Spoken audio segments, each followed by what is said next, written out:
Mochi membicarakan opini dan canda inspiratif. Keren kayaknya. Ini nanti diedit saya. Baik Kak Rizia, kita kan tadi sudah menarik ya ngobrol tentang perkembangan tadi. Nah ini saya pengen mungkin kajian dari teori-teori psikologinya dan nanti dikaitkan dengan kekiniannya pramuka menurut Kak Rizia sekarang. Oke. Iya. Ini udah kita ngobrol-ngobrol nggak ada minumnya itu piye? Itu artinya bagaimana dong? KPP yang harus nyediain. Baik, nanti setelah ini kita sediakan. Oke. Oke. Untuk pramuka itu kalau di pramuka ada siaga, ada penggalang, terus penegak, paniga dan orang dewasa. Sekarang ada tambah lagi Kak. Apa? Prasiaga. Oh, prasiaga sudah ada ya? Sudah ada. Ini. Nah, itu dia. Kalau prasiaga berarti untuk usia 5 tahun ya, Kak? Ya? Di bawah 5 tahun? Di bawah 10 tahun enggak saya. Oke, berarti itu masuknya ke ini ya, ke apa namanya? Pendidikan karakter di dalam sekolah ya. Iya. Jadi tidak yang mereka kalau saya lihat di sekolah-sekolah yang modern sekarang itu memang itu sudah masuk ya Kak ya. Untuk pendidikan prasekolah saya lihat itu memang benar-benar sudah sudah dikemas cantik sekali di sekolah. Terus untuk siaga. Untuk siaga itu memang sudah dalam kapasitasnya ya kalau saya lihat di sekolah-sekolah. Kalau saya lihat perkembangan dari ini pengalaman pribadi nih Kak. Anak gitu kan dari kecil, saya dari TK itu kalau aku lihat prasekolah memang dia sudah dapat itu tuh, sudah dapat pendidikan karakter di anak. Karena ada waktu-waktu tertentu yang memang dia harus outing class. Dari situ pendidikan karakternya dapat dari outing class. Terus untuk yang siaga nih, yang siaga ini kalau untuk di negeri dan swasta berbeda Kakak. Saya lihat seperti itu. Mungkin nanti Pak Menteri mungkin bisa membantu untuk namanya Mas Menteri. Oh Mas Menteri ya, Pak Menteri ya. Nggak boleh Kak. Oke, Mas Menteri ya. Oke, mungkin nanti Mas Menteri bisa mengemas lagi yang cantik, lebih cantik untuk pramuka-pramuka Indonesia itu menjadi lebih menarik, menjadi lebih dicintai oleh anak-anak.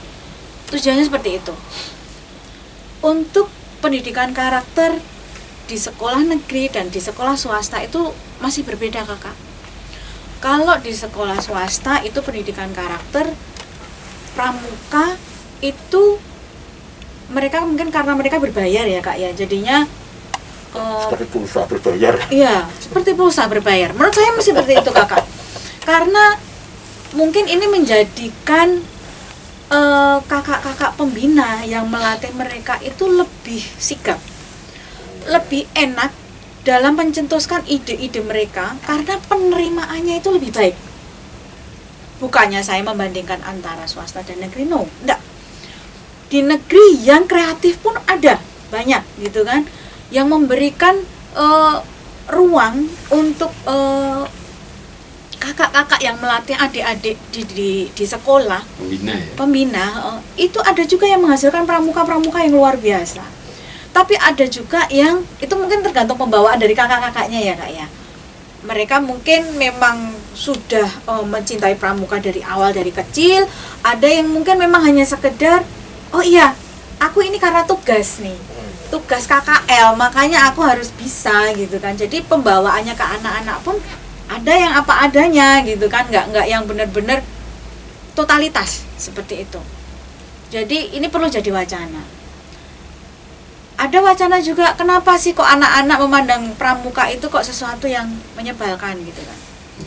Animonya, iya kan Kak, menurun Kak, itu dari SD Kak. Dari SD menurut saya. Kalau dari SD itu mereka sudah kuat karakter pramukanya, mereka SMP itu akan menyukai. Jadi tergantung menemukan nicknya ya. Menemukan nicknya itu kalau di SD kan TK beranjak ke SD, kalau dia tidak dipupuk lagi di SD, hilanglah itu. Gitu kan. Tapi kalau di SD dia sudah mendapatkan sesuatu yang luar biasa, menarik dan up to date terus, itu di SMP itu dia akan survive gitu loh. pramuka itu menyenangkan gitu. Itu Kak Eko. Kalau menurut Kak Eko sendiri nih istilahnya, mungkin Kak Eko punya pandangan lagi nih. Mungkin ada Kak Eko punya pandangan yang mungkin lain dari saya. Pengalaman Kak Eko seperti apa Kak? Apakah apa yang saya bicarakan ini mungkin salah atau bagaimana? Ya, kalau dari sisi kita sebagai orang yang pramuka hobinya pramuka, nah, itu sebetulnya kita tuh butuh suatu tantangan. Kita butuh tantangan, kita bisa menyelesaikan tantangan itu. Yes. Itu suatu kepuasan tersendiri. Nah, kita tidak tahu sekarang ini teman-teman milenial dan adik-adik kita itu kayaknya kok belum menemukan itu sebagai satu tantangan. Ini dia nih. Saya temukan lagi satu kata yang membuat saya menggelitik nih ya, tentang pramuka itu hobi. No, jangan jadikan pramuka itu hobi. Waduh, ini ya. Itu loh kuncinya. Loh. Kalau kita sudah menganggap pramuka hobi, ya sudah, hobi selesai. Aku ingin yang lain yang lebih menantang. No, jangan jadikan pramuka hobi sayang. Oke ya. Beda dengan ini Kak Pepeng ini. Kak Pepeng itu pramuka hobi. Kalau pramuka sudah dijadikan hobi ya. Nah, itulah kenapa pramuka itu turun naik. Karena sebenarnya pramuka itu banyak beririsan dengan ilmu-ilmu di dunia, tidak hanya di psikologi, di arsitek pun ada, di sipil ada, di ekonomi ada. Seharusnya kita mendatangkan orang-orang luar biasa yang seperti itu. Jadi sudah saatnya kita itu menggandeng semua ilmu untuk bergabung di pramuka. Jadi tidak hanya sekedar pramuka itu hobi, tapi pramuka itu sebagai dasar karena kita beririsan dengan ilmu-ilmu lain. Wah, kenapa saya sejak dulu tidak ketemu sama Pak Risti ya. Sekarang ketemu kan? Saya ketemu ini. Wah, ini sudah tua gini ketemu, masa aku masih aja menah gitu ya. Semoga bisa jadi inspiratif untuk semuanya ya. Ya, paling tidak sebagai inspirasi kita untuk membina adik-adik kita yang siaga. Oh iya. Ya gitu sudah juga. terlanjur Iya. kalah ini. Kita rubah mindset kita yang dulu sebagai pembina dan kita mulai membina adik kita tata lagi. Berarti perlu konsultan ini. Aku kemarin toh ya. Dalam begitu kita kan bisa kerjasama kan. Ini kan psikologi sudah ada kan. Nah, nanti setelah itu kita bangun nih kompetensi dari adik-adik yang dipunya itu apa. Setelah kita nanti kalau kita sudah bicara tentang kompetensi adik-adik yang ada di pramuka itu sangat luar biasa banget. Nanti mereka itu kalau sudah ini kompetensi anak ini itu ternyata kok banyak di sini ya. Oh, ini kalau nantinya dia bekerja pastinya akan menjadi orang yang hebat untuk terjun di dunia pekerjaan di bagian ini. Sebenarnya pramuka itu menjadi wadah yang luar biasa untuk adik-adik kita itu untuk membangun karakter, mengerti akan kompetensi yang mereka punya, karena di sini itu membangun kompetensi adik-adik di sini itu sangat luar biasa. Saya lihat adik-adik dari Dewan Kerja Cabang bisa belajar membuat acara, ya kan, mengadakan acara-acara sosial lainnya. Mereka sudah punya agenda yang luar biasa dalam 1 tahun kan, Kak? Sudah terjadwal. Itu kalau dikelola dengan baik oleh pembina-pembinanya, kita membangun kompetensi dari adik-adik, tentunya nanti akan lebih membantu dunia industri di luar sana untuk menerima adik-adik kita mulai dari dasar sampai dengan atas. Nantinya akan lebih mudah kita memetakan mereka. Oh, ini kompetensimu ada di sini. Oh, ini kompetensimu ada di sini. Oh, ini kompetensimu ada di sini. Kalau itu terbangun, terkelola dengan baik, insya Allah kita akan membantu Indonesia untuk lebih maju lagi. Nah, ini gini, mumpung ketemu sama Pak. Ya. Baiknya itu kalau kita mengarahkan, menciptakan adik-adik kita menjadi sesuatu A, atau biar adik-adik kita menjadi dirinya sendiri. Nah, ini. Bagusnya bagaimana kalau orang pintar kan menciptakan ini akan jadi presiden. Ya, orang tua itu kan sukanya punya cita-cita anaknya biar sukses, pengen jadi A, B, C, D. Betul, Nah, itu betul ini sekali. apakah benar ya? Ya, itu kita tanya psikolog. Ya, bagaimana ini ya? Mumpung ketemu ya? Iya. Jarang ketemu ya. Asik juga nih. Jadi gimana sih anak-anak itu supaya bisa mandiri gitu kan ya? Iya. Oke, mereka bisa berdiri di kaki mereka sendiri dengan kuat gitu kan.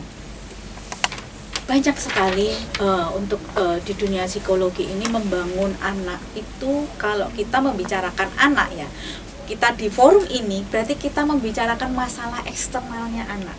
Karena internal itu 50% itu ada di keluarga.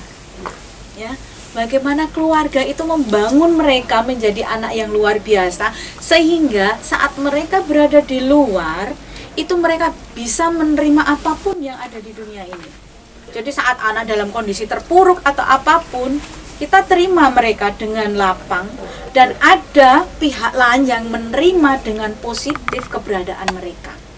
Nah, itu yang kadang sering berbanding terbalik. Saat anak bermasalah di keluarga, mereka keluar, mereka justru malah mendapatkan masalah tambahan.